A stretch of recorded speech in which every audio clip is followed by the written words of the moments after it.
akan memiliki harga 9.541 Singapura dolar, atau kalau misalnya dirupiahkan itu menjadi 109.301.323 rupiah.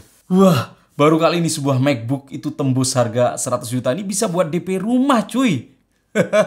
Sepi Bro Kumar di sini, reviewer asal kota Surabaya hadir lagi dengan sebuah kabar yang mengejutkan. Tanpa angin, tanpa hujan, tanpa bocoran yang luar biasa meluas, tiba-tiba Apple baru saja memperkenalkan line up terbaru mereka. Ada 4 produk yang Apple perkenalkan kali ini, yaitu Mac Mini M2, kemudian Mac Mini M2 Pro, MacBook Pro M2 Pro, dan yang terakhir adalah MacBook Pro M2 Max. Baik itu 14 inch dan 16 inch. Dan sudah ada di tangan saya, yaitu MacBook Pro M2 14 inch. Tapi bohong. Nggak, kali ini saya akan menceritakan seperti apa sih produk yang baru diperkenalkan oleh Apple. Ini adalah MacBook Pro M1 Pro yang saya gunakan setiap hari. 14 inch untuk varian 16GB, 1TB storage SSD-nya. 10 core CPU, 16 core GPU. Dan kenapa saya membawa laptop ini? Karena secara fisik, secara desain, MacBook Pro M2 Pro yang paling baru itu tidak ada perubahan signifikan jika dibandingkan dengan M1 Pro yang lama, 14 inch maupun 16 inch. Oke, sekarang saya akan mulai membahas dari Apple Silicon atau prosesor dari laptop ini sendiri.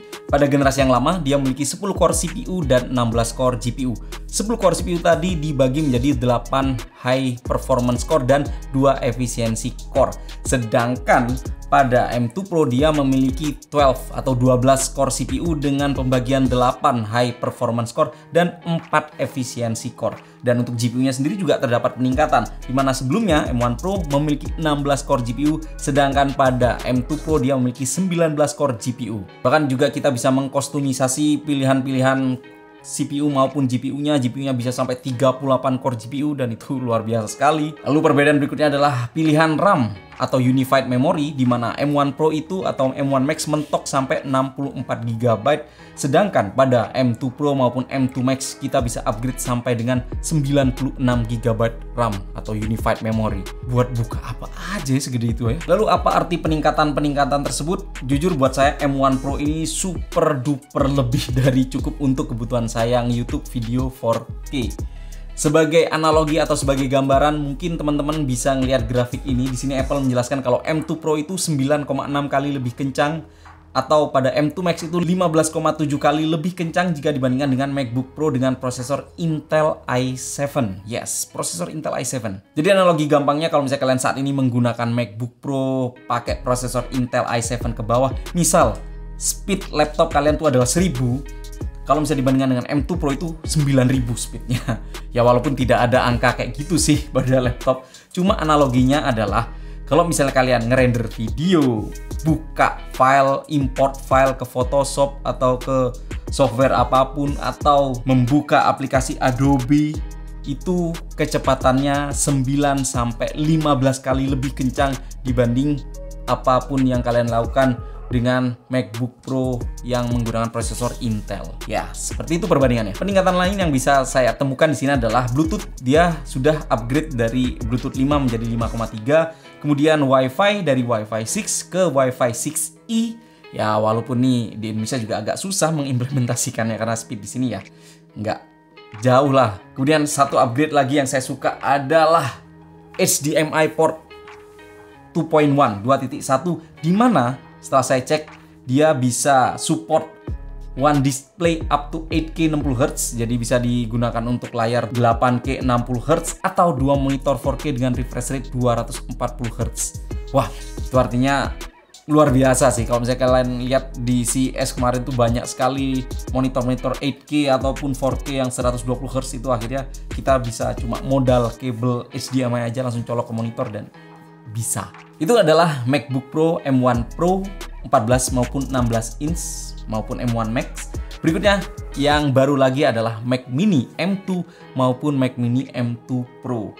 Menurut saya ini adalah produk paling menarik dari Apple untuk awal tahun ini. Update Mac Mini ini jujur sudah banyak ditunggu orang, karena terakhir Mac Mini M1 itu dikeluarkan pada November 2020.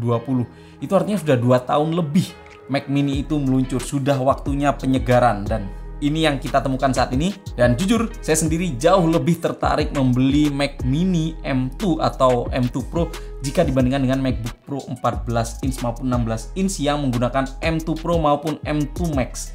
Kenapa? Karena saat ini saya sudah punya monitor 4K, saya sudah punya keyboard, saya sudah punya mouse, laptop juga sudah ada. Jadi kalau misalnya saya mau upgrade, ngapain saya beli laptop lagi? Toh ini juga menurut saya sudah sangat kencang, peningkatan juga nggak terlalu signifikan ya.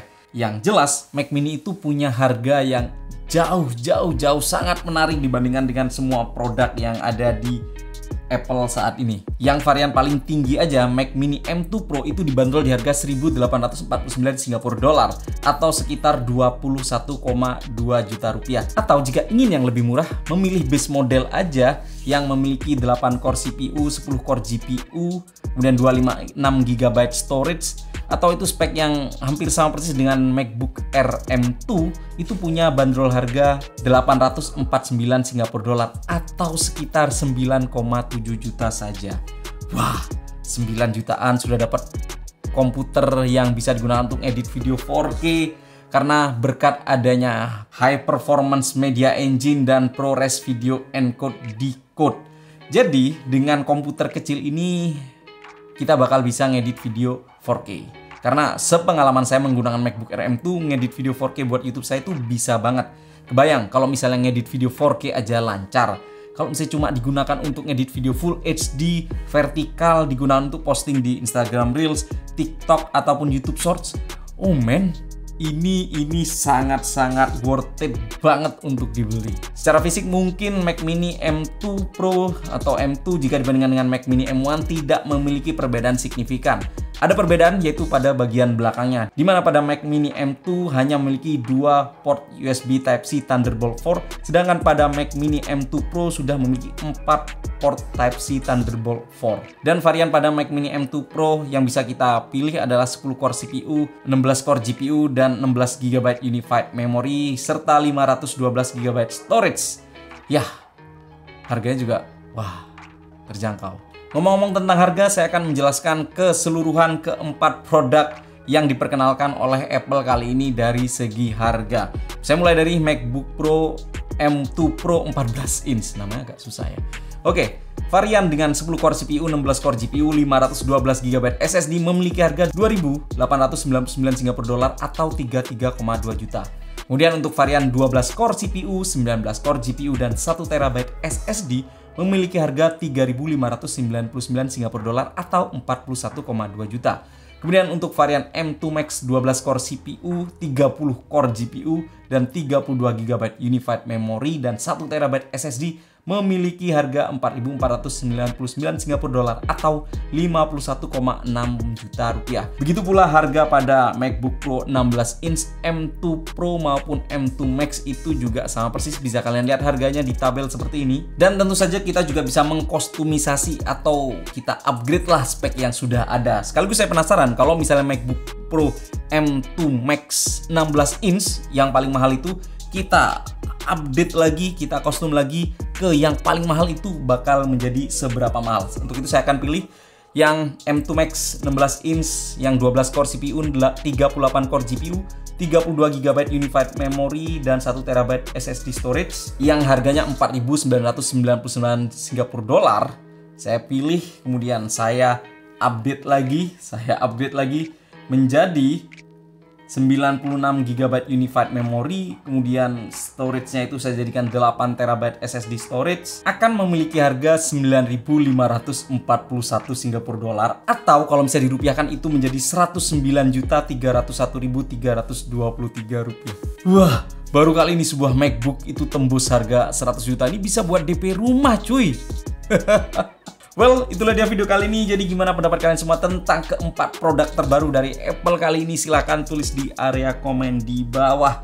Saya tertarik membeli Mac Mini M2 aja, nggak usah yang M2 Pro. Saya taruh di rumah buat browsing-browsing, buat komputeran lah ya. Buat ngedit enteng-enteng, nggak buat yang berat-berat. Toh harga juga 9 jutaan lah. Oke, terima kasih sudah menyaksikan sampai selesai. Saya Ibru Kumar pamit. Kalau misalnya kalian ingin support channel ini, channel Ibru Kumar terus berkembang, silahkan like, share, dan subscribe. Karena subscribe itu gratis. Saya Bro Kumar pamit, sampai jumpa di video selanjutnya. Bye-bye.